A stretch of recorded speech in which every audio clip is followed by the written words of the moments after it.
Assalamualaikum warahmatullahi wabarakatuh. Oke, guys, 9 graders, ketemu lagi dengan PPKN bab 3 masih ya tentang lembaga-lembaga negara. Kita akan melanjutkan. Kalian silahkan menyimak video yang nanti saya kirimkan di YouTube. Kemudian jangan lupa sambil mendengarkan atau menyimak videonya, kalian pegang bukunya juga supaya materinya lebih jelas lagi ya. Oke. Di sini kita akan membahas tentang lembaga-lembaga negara ya. Seperti yang sudah kita ketahui bersama, ada trias politikanya Montesquieu bahwa kekuasaan negara itu dibagi menjadi 3. Ada eksekutif, legislatif, yudikatif, atau legislatif, eksekutif, yudikatif, legislatif, eksekutif ya. Jadi legislatif itu adalah pembuat aturan atau undang-undang, kemudian eksekutif ini pelaksana, dalam hal ini presiden, pemerintah gitu ya. Kemudian yudikatif adalah lembaga peradilan. Nah, di negara kita legislatif itu terdiri dari MPR, DPR, DPD, kemudian eksekutif ada presiden atau lembaga kepresidenan, dan yudikatif ada MA, MK, Komisi Yudisial.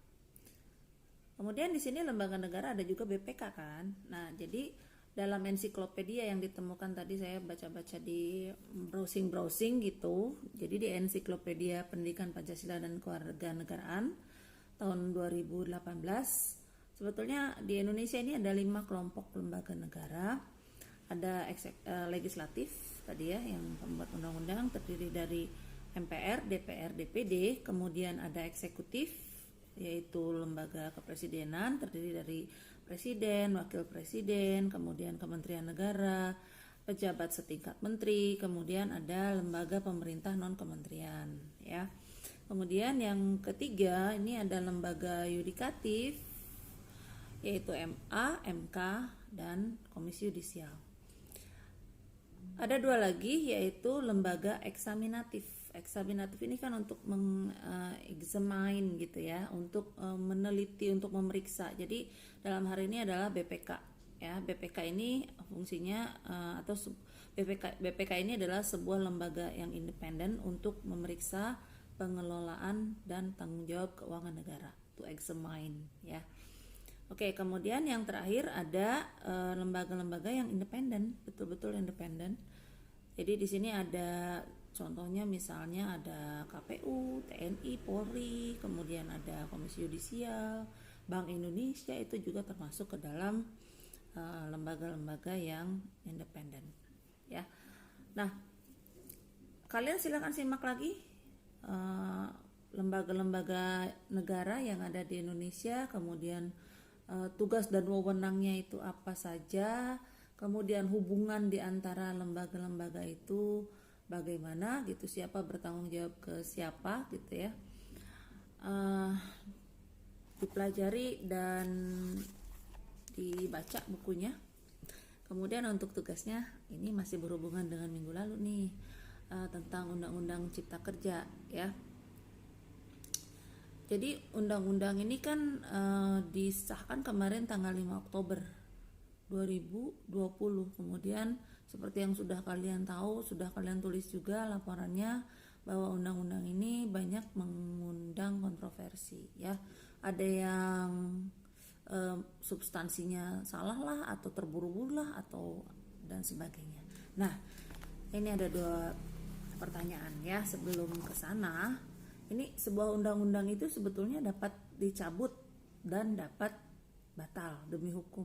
Nah, perbedaan antara keduanya ini apa? Undang-undang yang dicabut, kenapa? Kemudian bagaimana prosesnya ya? Dan yang kedua, undang-undang yang batal demi hukum. Ini siapa yang berhak untuk membatalkan?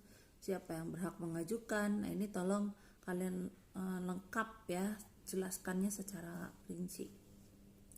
Kemudian yang kedua, nah, menyikapi Undang-Undang Cipta Kerja yang kemarin itu, apa yang bisa dilakukan apabila di kemudian hari ditemukan pasal-pasal yang dianggap bertentangan dengan undang-undang yang di atasnya. Jadi kan Kalau ada undang-undang yang harus dibatalkan atau dicabut itu kan pasti bertentangan dengan undang-undang yang ada di atasnya. Dalam hal ini kalau Undang-Undang Cipta Kerja berarti dia bertentangan dengan Undang-Undang Dasar 1945.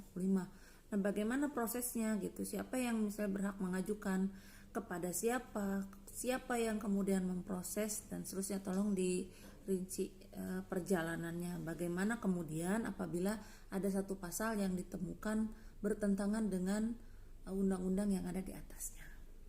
Gitu ya. Ini cuma 2 aja pertanyaannya, tolong disimak dan dijawab dengan baik. Sekali lagi dijawabnya di hybrid aja ya. Kalau yang tidak bisa hybridnya tolong diaktifasi lagi, minta nomor aktivasi ke wali kelas ya. Kemudian untuk yang kemarin jawabannya tiba-tiba hilang itu sudah teratasi. Sekarang mudah-mudahan tidak lagi ya. Oke, itu aja dari saya. Simak sekali lagi video pembelajarannya dari channel Guru Muda. Kemudian ada yang saya bagikan juga satu artikel, tolong disimak juga. Bukunya tolong dibaca, jawabannya tolong pertanyaannya tolong dijawab, dikerjakan di hybrid 7 ya. Oke, segitu dulu dari saya. Salam dari Pak Mulyono. Ini pertanyaannya juga titipan dari beliau. Terima kasih. Assalamualaikum warahmatullahi wabarakatuh.